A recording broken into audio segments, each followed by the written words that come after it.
Hello, my name's Cliff Freilich. I'm the Executive Director of Cinema St. Louis, and we're the presenters of the 29th Annual Whitaker St. Louis International Film Festival.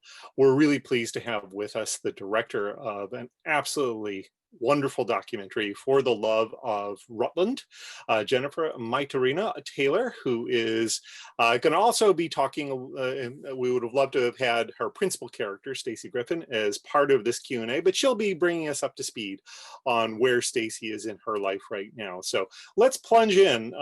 Thanks again for joining us. Oh, Clip, thank you so much. It's a delight. I love your film festival and only wish we could be there in person, but thanks for doing it this way. Let's start with the biggest challenge that you faced. You went into this documentary clearly having a different intent. You were going to chronicle the sort of integration of these refugee families into Rutland and see how all of that unfolded in a town that was obviously pretty divided about whether or not these folks were going to be really welcomed, and the controversy surrounding the mayor's, very forward-thinking approach to doing this. And then everything changed. So talk a little bit about how you coped with all of that. Well, it's the blessing and the curse of making documentaries is that you start off with one idea and then events usually conspire to send you in a different direction. And I think the trick of making documentaries, especially long form ones that span time, is to hang on to some of the original ideas, kind of like riding the bucking bronco or something as things change. So I went into the project really wanting to explore Rutland as a holistic portrait of a small town full of really fascinating people who have really different ideas about the way the world works, and specifically looking at how this small town was coping with questions of identity and power in the wake of the opioid epidemic and also national tensions about demographic change, and certainly questions of racism and xenophobia. And so that original idea, I think, fortunately kind of carried through the film, even as things from 2016 on presented some real challenges for us storytelling wise, principally the election of 2016, the curtailment of the refugee resettlement program that I thought would really factor in centrally to the film. I lived in Rutland for quite some time as a kid. We moved there from Los Angeles when I was in elementary school. And so it's been I haven't lived there in a very long time, but it's been a lifelong dream to actually go back and look at how a small town ticks because I know the town. So fortunately, I think that carried through despite the fact that, things really went haywire story-wise. Now you got, I'm not going to call it lucky because you obviously lighted on Staci pretty early in the process and no doubt recognized that she was a really interesting character and someone that was going to be important to sort of follow. But she then emerged as the central figure of the film, which I'm sure was not originally your conception. So when did you recognize in the process, we need to really home in on Yes. Staci as being Yeah. our sort of anchor in this community?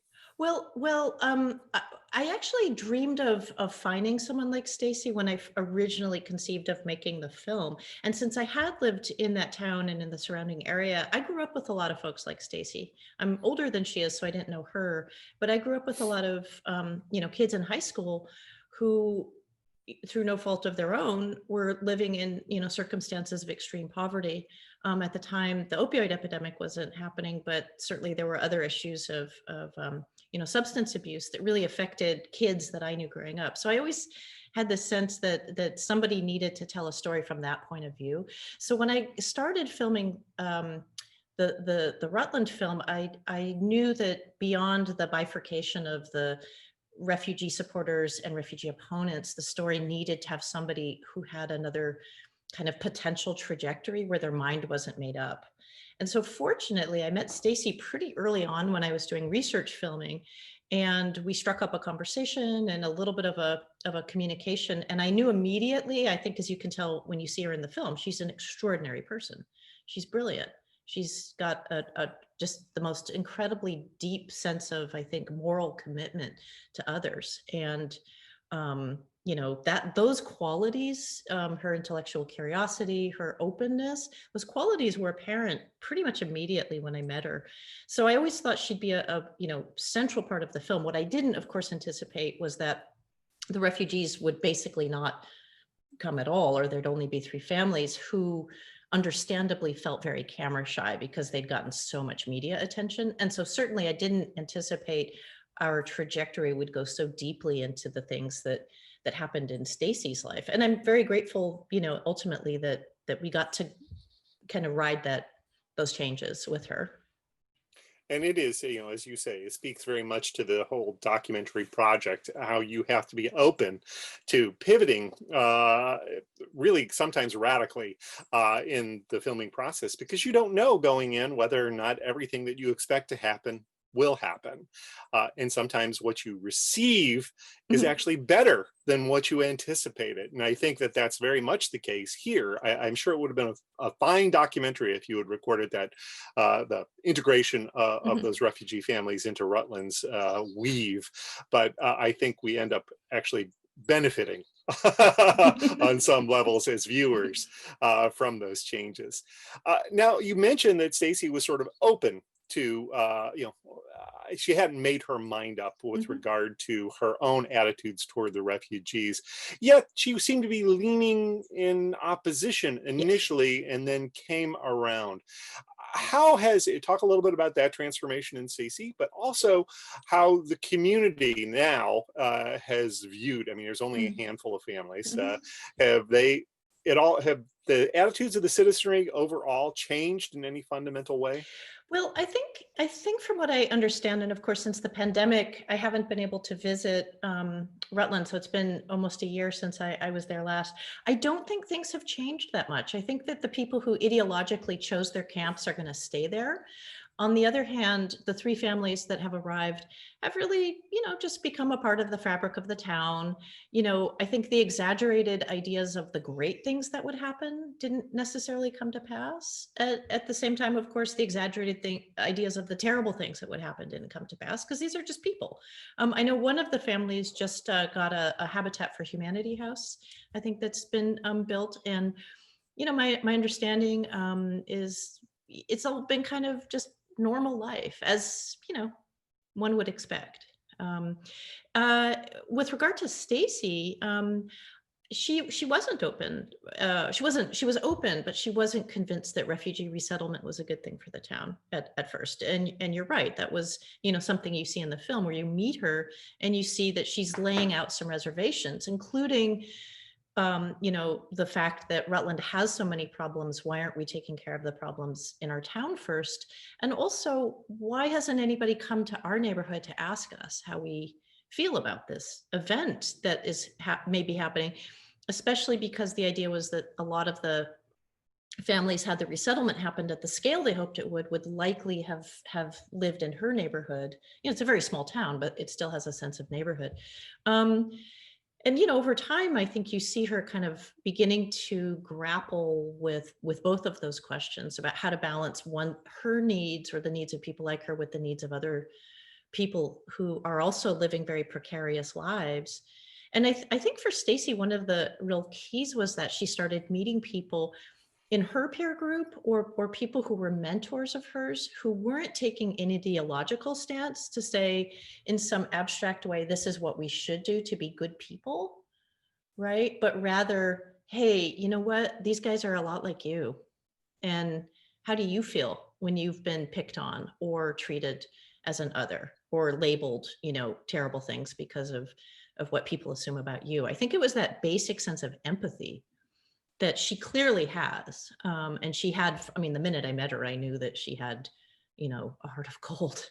I think it was that kind of, you know, began to make Stacy change. And then of course she got more involved in community life. And I think also saw that she had the power, if she also got support from people to help her get into kind of these more middle class, you know, circles, that she could exercise her voice and exercise her power and actually have a say in what happens in her community.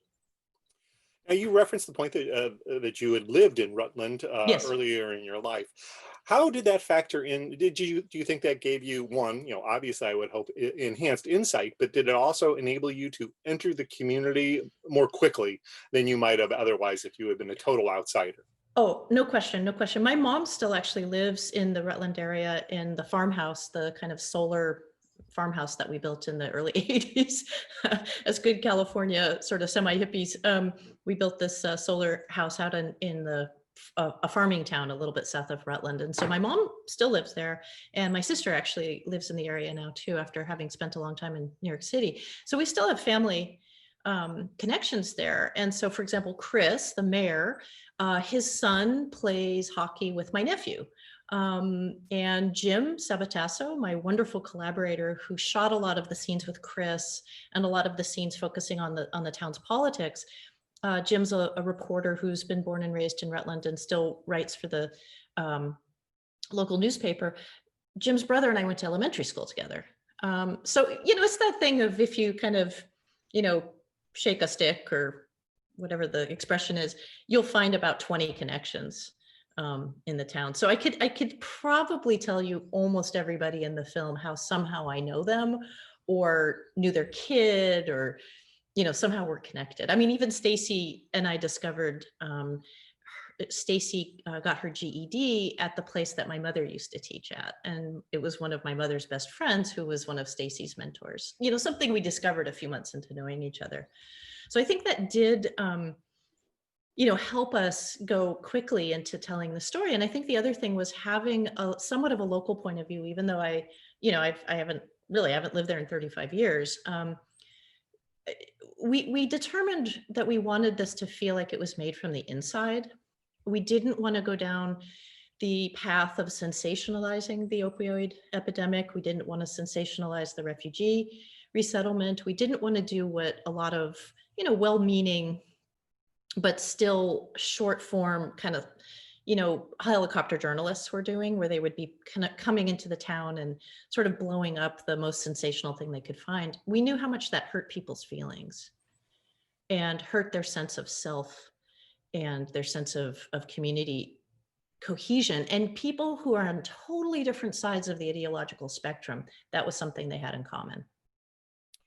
Now, let's talk just a little bit about the opioid epidemic in that affects all of the country, but Mhm. obviously ramifies, especially it seems, in rural communities or small towns, where it seems to have a particularly profound effect. I mean, obviously it has an effect in big cities too, but nonetheless, I'm curious as to whether or not you see any progress being made.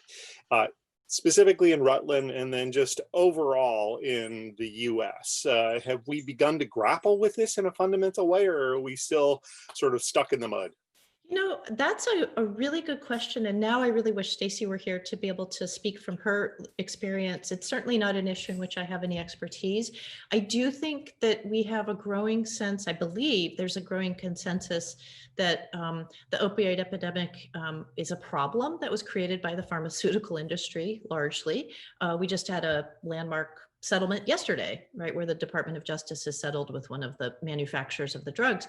And I also think that there is some growing awareness that opioid addiction is physiological and can affect anybody, as you said, and that it can also get you very quickly. Your physiology can be permanently altered in in a matter of days. Some folks, their physiology may be vulnerable to that. So I think there's some sense of growing awareness of that, but I'm not sure systemically we're doing enough at all. At all. I mean, you can see, what Staci ends up doing in the film is really going on a program of medically supported treatment to manage her physiological condition. And I think, the Suboxone that she has to take, which blocks the opioid effects and helps her maintain. I think there's still a kind of sense of morality in a lot of places that somehow is tantamount to taking a drug or still being a drug addict. And I think that's unfair if you think of it something maybe akin to taking like a statin or diabetes medication, that this is something you have to take to manage your physiological health. And I'm not sure that that's at all widely enough acknowledged at all. Right. I think people still have a tendency to view it in the same way that they do methadone for Hmm. heroin treatment. Yeah. It's stigmatized, Yes. even though you're improving those people's lives dramatically, Yeah. and improving the quality of life of everyone around them by having a maintenance program that allows them to function without being addicted to something that's far more devastating. Exactly, exactly. And I know with the pandemic, obviously attention has had to rightly go there, but I think we've still seen that it's been pretty devastating for people who are affected by the opioid epidemic in terms of their access to care and support. So it's terrible. I mean, one of my best friends died 20 years ago of an overdose. And, he was very well placed, executive, wealthy guy. It affects everybody. So I wouldn't wish having a chemical dependency on anyone. I think it's a terrible state to have to live with. And, my heart breaks for anybody who has been put in that position. And I think they need love and support and care. Let's bring people up to speed a little bit on the principal characters who are in the film. We'll wait to deal with Staci to the end.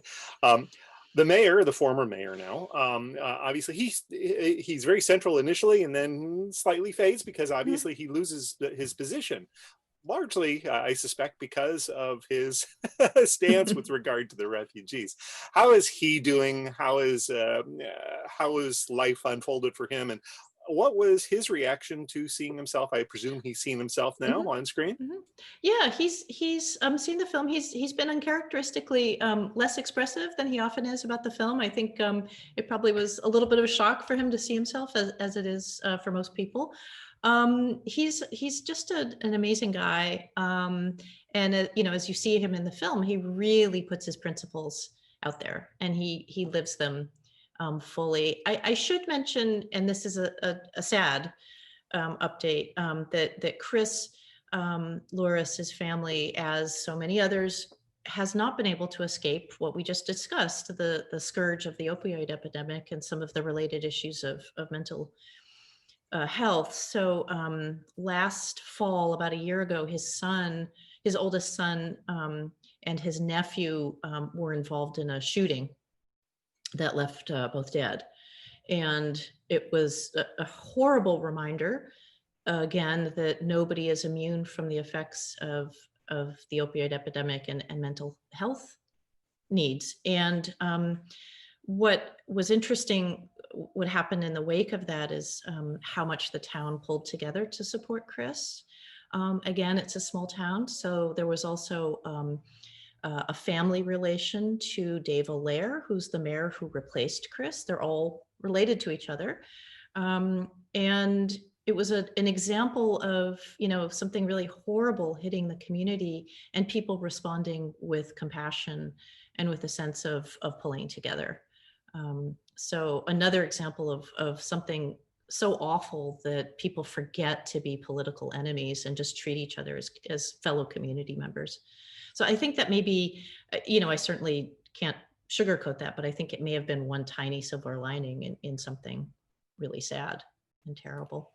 You've already referenced a little bit about how the three refugee families are doing, and we don't obviously get a chance because of their understandable media shyness Mhm. to really Mhm. become familiar with them in the film.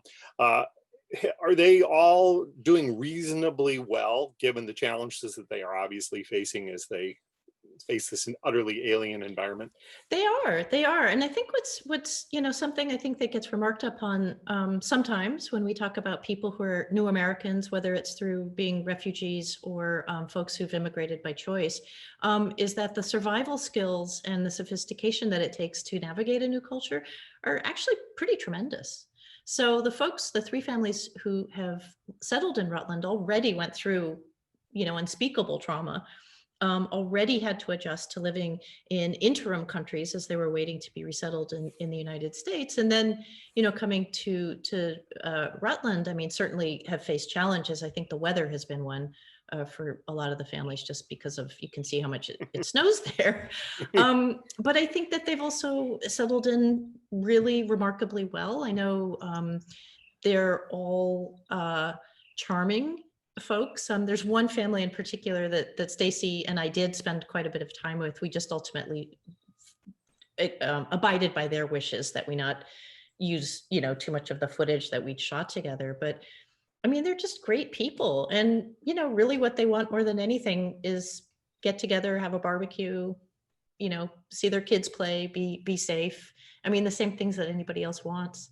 So I think it's been actually a success story for these families, as I think it overwhelmingly is for people who come through refugee resettlement. And then let's now bring people up to speed on Staci herself and also the circle of people Mhm, around her that we meet mhm. during the course of the film. Yeah, well, Staci, what we didn't show in the film was as we were finishing filming, she and her husband moved into a really beautiful new apartment just down the street from the one that you see in the film, which is, pretty grotty. And she and her husband were able to work with the local land trust to rent a really, really great new place, still in the same neighborhood, but a much, much nicer house, thanks to the nonprofit community land trust. So that's been a really bright spot for them. She's been working really hard in the service industry doing retail at a convenience store. And it's a convenience store in her neighborhood where a lot of folks who are also affected by the epidemic come on a daily basis to get sundries or whatnot. And she's been basically the kind of unofficial counselor for the neighborhood in her job. The last time I was back east, I visited her at work, and it was amazing. The people who came in, she knew almost everybody by name. She called them all honey and sweetie, and just treated them with, such consideration and care. Even folks who were coming in clearly in some distress, or they didn't have any money, or whatever. She was just uniformly compassionate and kind to everybody. So she's been working really hard. I just found out from her like yesterday that the store's being sold, so she'll need to find another job, but I'm very, very hopeful she'll find another one quickly because she's just such an asset, I think, to anybody who wants to hire her. And I should mention another really great postscript to the film, and that is Lisa Ryan, who is the woman who appears a little bit in the film talking about Rutland, from the perspective of being one of the very few Black people who lives in the Right. town. And then she gets elected to the town council, the Board of Aldermen. She's really doing fantastic work, is kind of a rising star in state politics, and is really taking on great leadership roles, both with organizing with the NAACP chapter in Rutland, as well as organizing for Black Lives Matter. And she also does restorative justice work. So she's involved, as well as Staci, in some of the outreach and engagement efforts that we've done with the film to get audiences talking about all the issues and themes in the film. And she's just a great person that I've been fortunate to stay in touch with, and I'm watching with admiration as she continues to build her political and advocacy career. Great. I will end with this, and I waited to the end because it's really totally tangential. But my familiarity with Rutland, Vermont, came through Batman comics as a youth, because I suppose it was, I don't know whether it was Denny O'Neil. Anyway, one of the writers of Batman, maybe it was Len Wein, I can't remember, set several stories in Rutland because of the Halloween parade there. Yes. And then Batman became sort of an unofficial mascot. And we see occasional glimpses of, like, I think there's a mural on a wall Yes. at one point. Yes. So I wonder, did you grew up there? Was that very much part and parcel of your own youth? Well, the Halloween parade is the stuff of legends in the town. And I know about that connection with Batman, just in knowing about the Halloween parade. And as a, again, like in high school, like the big thing that you would do in high school would, if you were going to march in the parade, would be you'd make a costume. If you weren't going to march in the parade, would be, hoarding eggs to throw at the marchers. I mean, this was back in the 70s, 80s. It used to be a little rougher than it is now.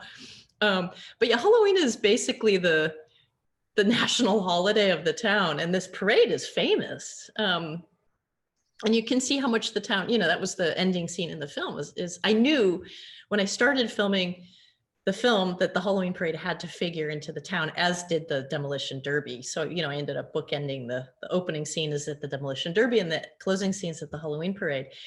I just love that.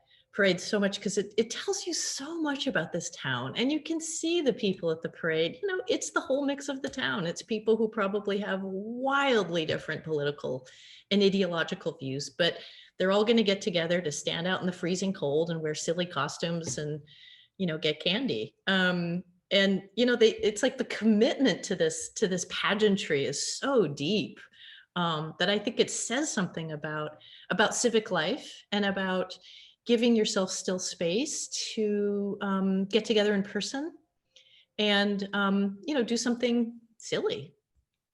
So I I'm glad you suppose know about that. I suppose that that's not going to be the same this year because of the pandemic. Yeah, I would assume you know, I don't know what's happened this year, but I would assume that sadly it's off. And if it is, that's going to be terrible because it's really a beloved event, and people spend. I mean, it's kind of like Carnival, you know, or like Mardi Gras. You know, people will spend months and months getting their costumes together and, you know, choreographing their routines. So yeah, there's something about that I think speaks to, again, like this sense of like what can be possible if we make civic space for each other. And I'm not trying to Pollyanna either. I mean, I think the political divide and the class divide in Rutland, as an example of what we're seeing nationally, is incredibly serious. I mean, I don't want to make light of how corrosive the polarization is, because it's a lot of why I made the film, is to try to get us to look differently at how we group ourselves and to think that maybe we have some alternatives. For example, if you could think of folks like Staci as possible allies in justice building instead of someone who is necessarily assumed to be hostile to change. I mean, that was a big part of why I made the film. And I hope it's seen as something hopeful, despite how honest I tried to make it. But somehow the Halloween parade for me embodies, you know, this ability that we still have as a country to come together despite our differences, and something I think that we need to really be thinking very deeply about right at this very moment. Yes, of course, we're having our conversation about 10 or 12 days in advance of the election. And obviously, we're all going to be making some serious decisions about the direction the country is Mhm. going to head with regard to that unifying spirit. That's a hopeful place to stop. So let's end our conversation now. Thanks so much, Jennifer, for your willingness to take time out of your day to have this conversation. Thank you. It's been an honor.